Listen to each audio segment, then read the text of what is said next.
Kasami, ma shpjegoni thjesht që t'i kuptojmë gjithë.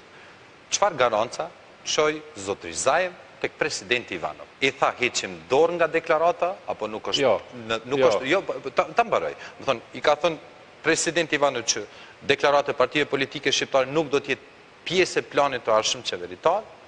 Ajo që tha zotri Zaev ne ndëgjom të gjithë, në asnjë moment nuk është pranuar kërkesa e presidentit që partitë shqiptare të heqin dorë nga deklarata e tyre e nënshkruar këtu në Shkup dhe e dakorduar këtu në Shkup.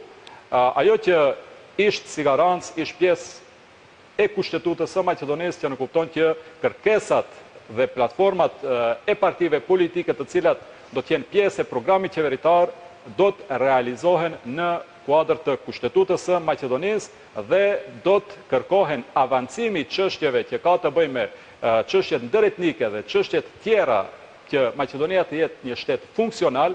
Në këtë drejtim është edhe kërkesa e lëvizjes Besa për ridefinimin e Maqedonisë, që Maqedonia një herë për gjithmonë të tejkaloj këto probleme të cilat po rikthehemi çdo 10-15 vite.